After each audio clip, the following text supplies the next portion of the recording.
Imagine a shortcut, one that could shave weeks off the journey from Europe to Asia, bypassing the congested Suez Canal and the world's most notorious maritime choke points. A route that promises faster shipping, lower costs, and a bold reimagining of global trade. This isn't some far-off fantasy. It's the Northern Sea Route, a corridor along Russia's Arctic coast that's quietly gaining the world's attention.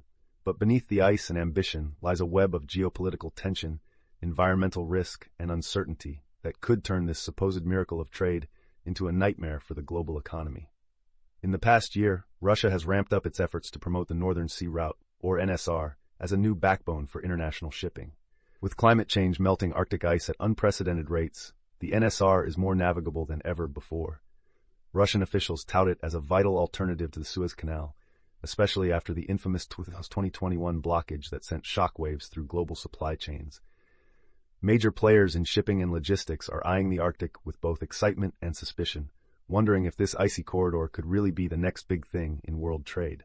But why is Russia pushing so hard now? And why is the rest of the world watching so closely?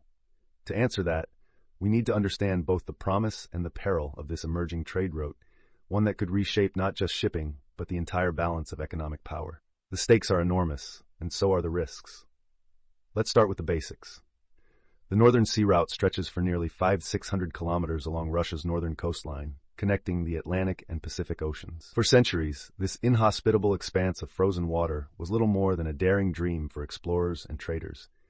Icebound for most of the year, it was considered too dangerous, too remote, and too expensive for regular shipping.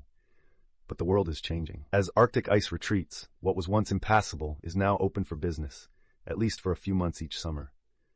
Historically, the world's maritime trade has revolved around a handful of vital choke points: the Suez Canal, the Panama Canal, and the Strait of Malacca.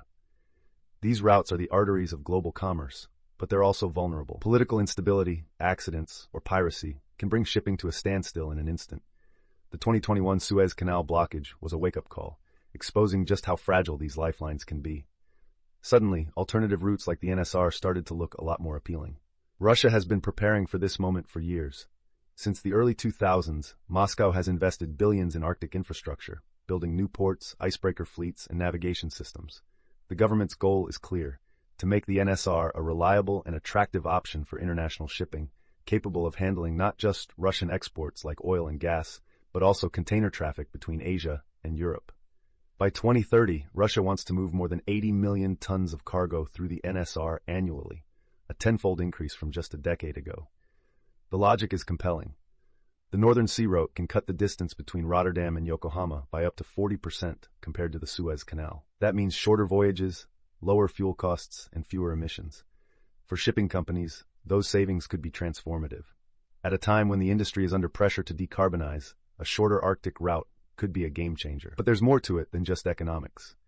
For Russia, control of the NSR is a strategic asset, a way to project power in the Arctic, secure access to vast untapped resources, and cement its role as a global energy superpower.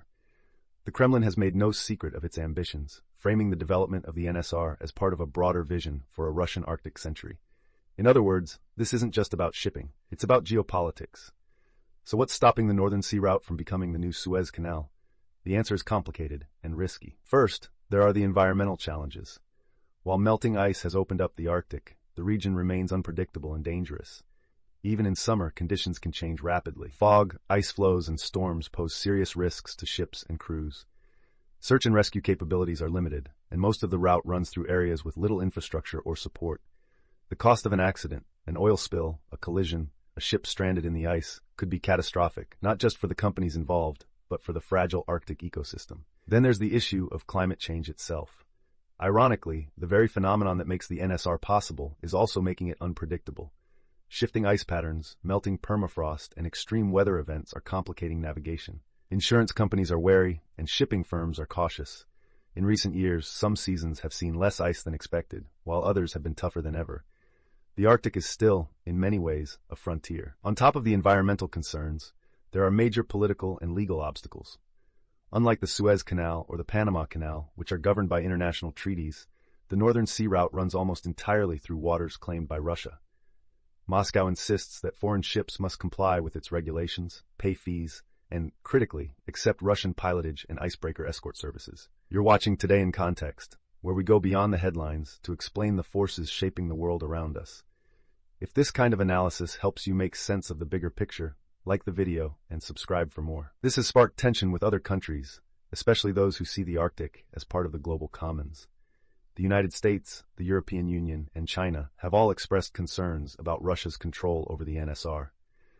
They argue that excessive fees, opaque regulations, and the requirement for Russian escorts could make the route less attractive or even unviable for international shipping. There are also fears that Russia could use its dominance over the NSR as a political tool, leveraging access in times of crisis or conflict. In a world where energy and supply chains are already weaponized, the prospect of a single country controlling a vital trade corridor is deeply unsettling.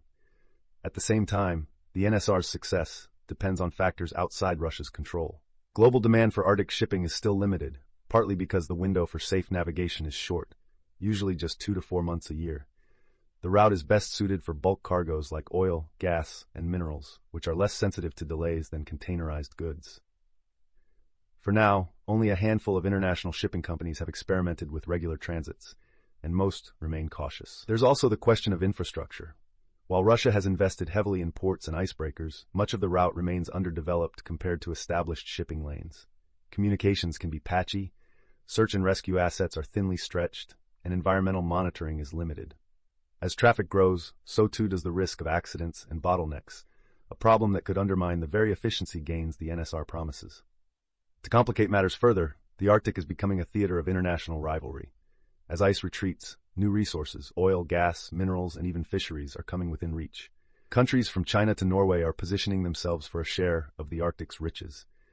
The region is seeing a quiet arms race, with Russia, the US, and NATO all increasing their military presence. Against this backdrop, the Northern Sea Route is more than just a shipping lane. It's a flashpoint in the struggle for control over the world's last great frontier. So what would it mean for global trade if the NSR really took off? On paper, it could revolutionize shipping between Europe and Asia. Shorter routes mean less time at sea, lower costs, and potentially lower emissions. For industries that rely on just-in-time delivery, a faster Arctic passage could be a huge advantage. Some analysts predict that if the route became reliable year-round, which would require major advances in technology and infrastructure, it could capture as much as 10% of Asia-Europe trade by 2040. But that's a big if.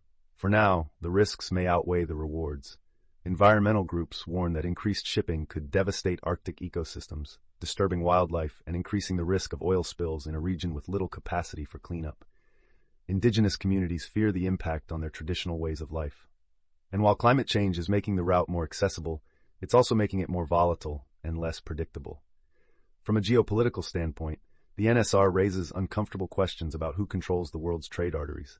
If Russia succeeds in making the route indispensable, it could gain enormous leverage over Europe, Asia, and beyond. That could deepen existing divisions and spark new conflicts, especially as competition for Arctic resources intensifies. For countries already wary of relying on Russian energy, the prospect of relying on Russia for shipping as well is deeply troubling.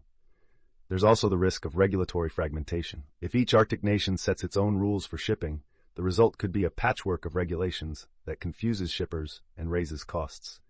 International bodies like the International Maritime Organization are watching closely, but reaching consensus on Arctic governance is notoriously difficult. Without clear, consistent rules, the NSR could become a source of disputes and even legal battles. Looking ahead, much depends on how Russia handles the political and environmental challenges that threaten to derail its Arctic ambitions.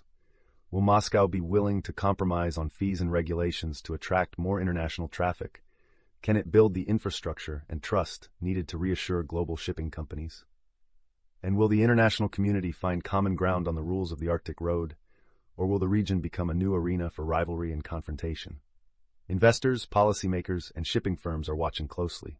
Some are cautiously optimistic, seeing the NSR as an inevitable part of the future, especially as climate change accelerates. Others remain skeptical, pointing to the risks and uncertainties that continue to dog the route. What's clear is that the world cannot afford to ignore the Arctic any longer. As the ice melts and the shipping lanes open, the choices made in the next few years will shape not just the future of trade, but the fate of one of the planet's most fragile ecosystems. In the end, the Northern Sea Route is both a promise and a warning. On one hand, it offers the tantalizing prospect of faster, cheaper trade between the world's economic powerhouses.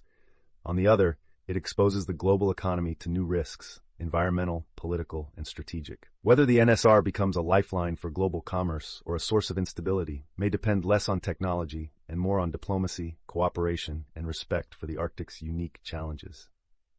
So the next time you hear about the Northern Sea Route, remember, it's more than just a shortcut.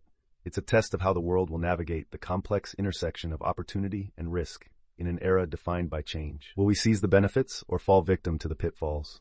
Only time and the choices we make will tell. The stories that define tomorrow are already unfolding today. Subscribe to Today in Context for clear, grounded analysis of the events shaping our world, one story at a time.